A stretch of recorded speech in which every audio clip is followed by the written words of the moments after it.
Good afternoon, distinguished guests,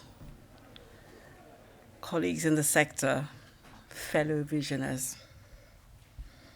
It's really a pleasure to be here today to talk about what I think is one of the most undiscovered topics in our world today. And I think if we stay and look where we are now, the incredible juxtaposition of geopolitics, macroeconomics, and just the general trend in technology, the technological renaissance, and particularly the rate and extent of evolution of technology in our times. And you look, and what we see is an Africa that is right in the middle of that. I would argue perhaps by accident. So we have some dynamic around us that really makes it obvious, but I think a lot of it is by accident. In today's geopolitical world, so we see really Africa as a geopolitical hedge. In today's political world, actually, before I talk about today, I'm going to go back 100 years. So 100 years ago, the United States of America was considered unstable, high risk, logistically difficult to access and to deal with by the Europeans. Just 100 years ago. And something about that reminds me a little bit of the way that the United States and the Western world consider Africa today. Fast forward a little to Singapore, similar story where in Singapore they was considered didn't have the natural resources, the growth trajectory was not very obvious. And again, the transformation between Singapore 50 plus years ago and today needs no description. My point is simply this.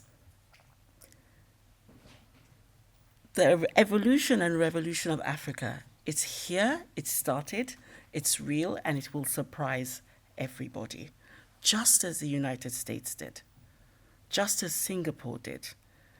We have the tailwind of this incredible phenomena called technology. There are headwinds as well, I will come to that. And I want to spend a few minutes talking about how I see that happening. There's a futurist called Alvin Toffler. In 1980, wrote a book called The Third Wave. It's probably, to my mind, the best description of the different evolutions that the world is going through. I have no idea what he was smoking at that time. Because he talked about, in 1980, he spoke about, I'll split the universes into different stages. He talked about the pre-World Wars era, when there was an agricultural revolution. Post the World War areas, he talked World Wars, he talked about an industrial revolution. These are all things that we've all seen and lived through.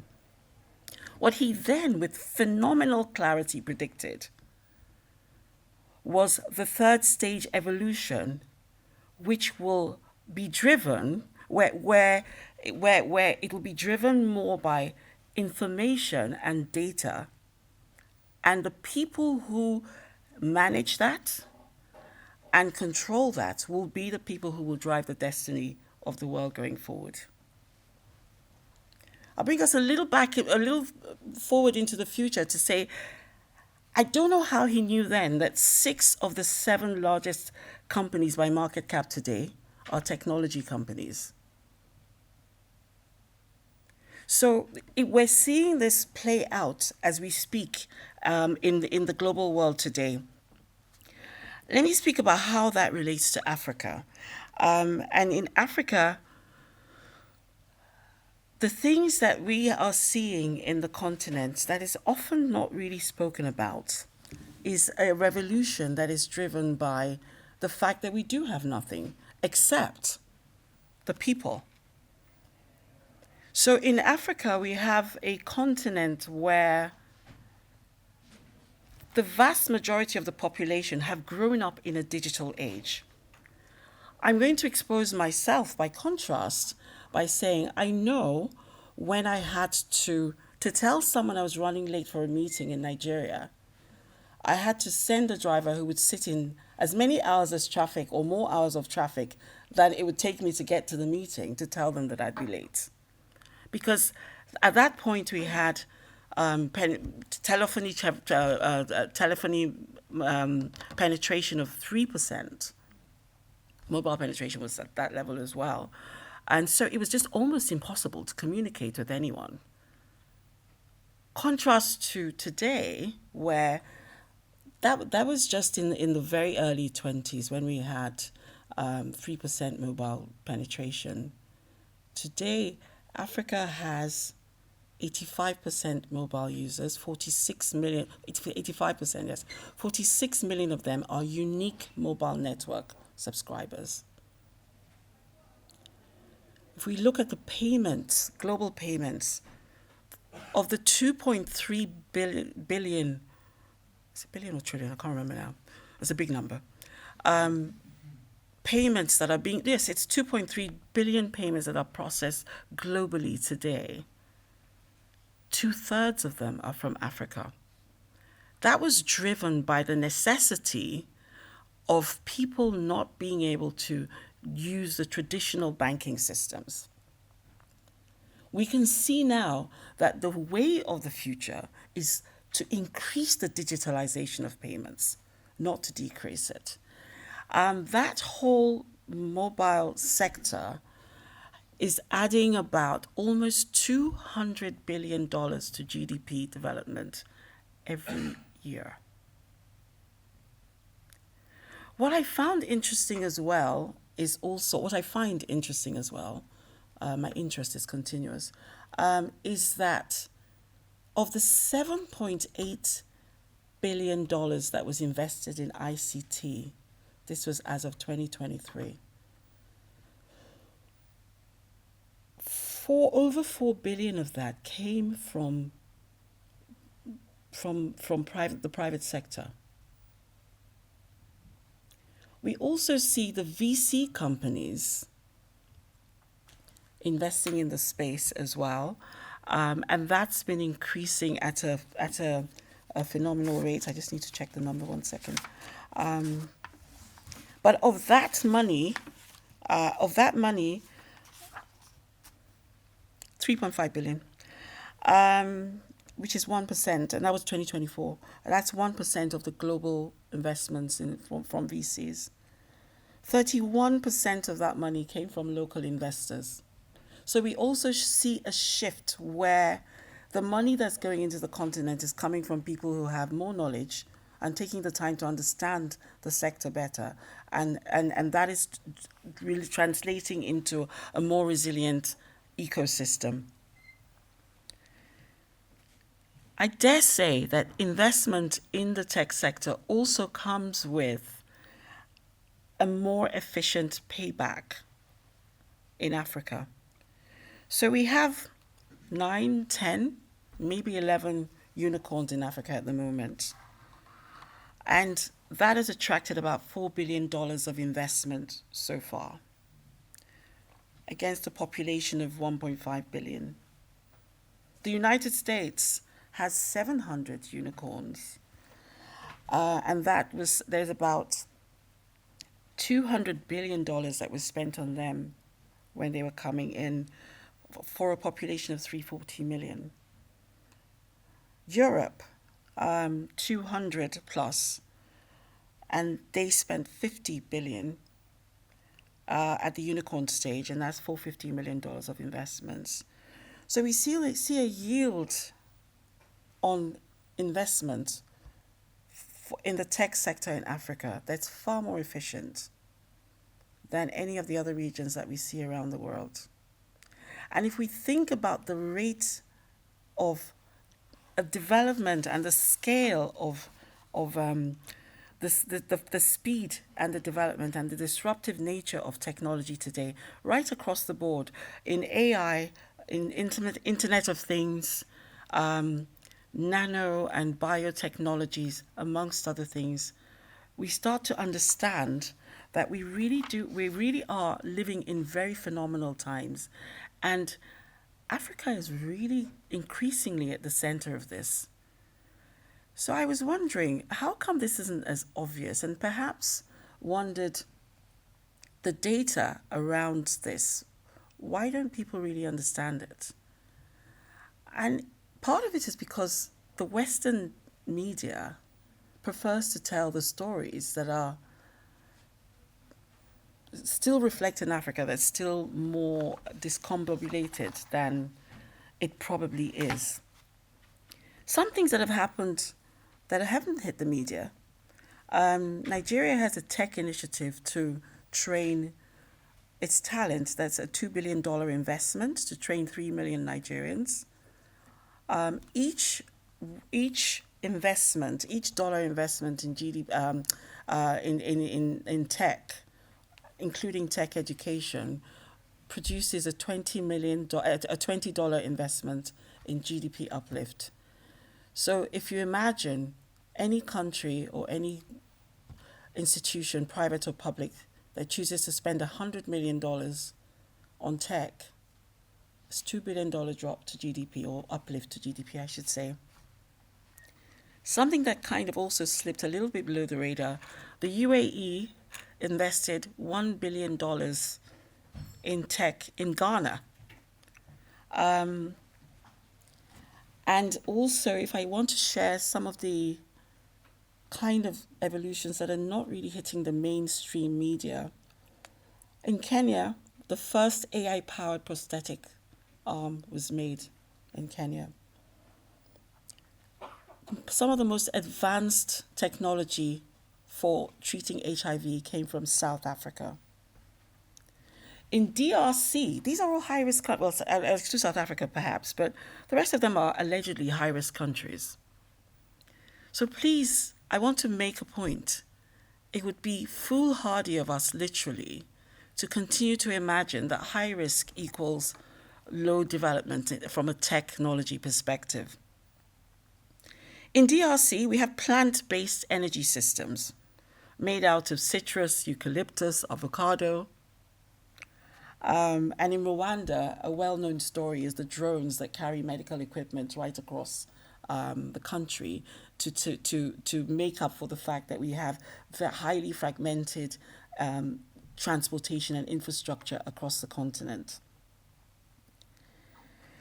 So what does this all mean in terms of where we see Africa coming and where we're going? What is the path forward? The people. It's urgent and important that we invest in training the people.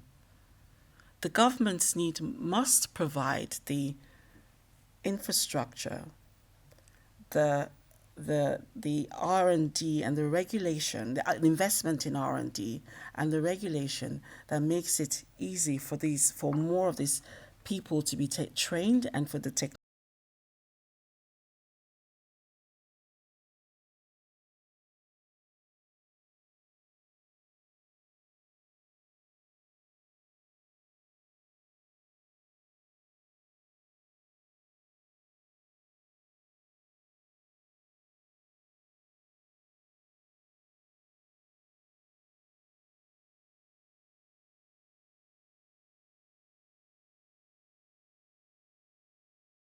Exchange is absolutely at the forefront of this, and I really do commend them, is creating what they call a funding continuum, which enables founders, investors at all stages of the cycle of development of the tech companies to have a way of raising capital.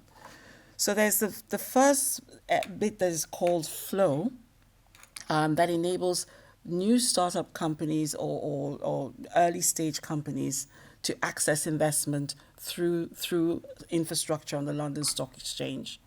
And then one of the things which the earlier panel mentioned, and we all know is an issue, is the ability to exit. So having it's called PISIS, this platform where primary and secondary capital can be raised in an authoritative platform like the London Stock Exchange. It allows founders to raise capital, smaller stage founders to raise capital, and it also allows earlier stage investors to also raise to be able to buy and sell their shares. Clearly a very, very good incentive for employees who also employees of tech companies, because then they can they have an exit for their stock options way ahead of an IPO.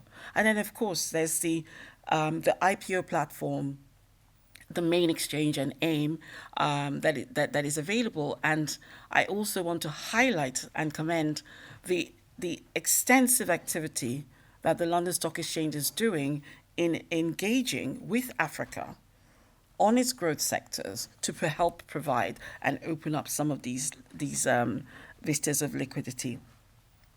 And so I'm going to wrap up by saying a few things. The Industrial Revolution for Africa is not going to be led by manufacturing. We don't have the energy. We don't have the infrastructure. And we don't have the time.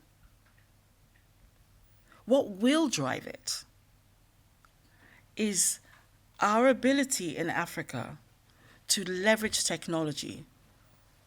What will drive it is the world's interest in Africa as a geopolitical hedge at this time that will provide resources, it will provide technology solutions, and it will provide a source for a future market for some of the biggest economies in the world. What will drive it is our commitment to continue to see and support this sector. And I tell you, as a personal investor in the space, the technology investments I have made have given extraordinary returns. Not all of them, but certainly 3 out of the 6 ones I've made. But I tell you, the returns on those 3, I have never had a return like that in any of it. Chuba is smiling because he knows one of them, but I've never had a return like that on any of my investments portfolio in all the years that I've been investing. So for all the tech founders in the room, I would say hang in there. The future is really brighter than any of us can imagine. For all the potential investors in the world, if you don't have tech stocks from Africa in your portfolio, you don't know what time it is. Thank you so much.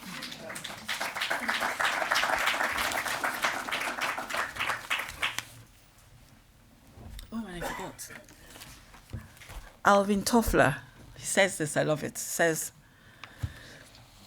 the illiterate of the future are going to be the people who do not know how to learn, unlearn, and relearn.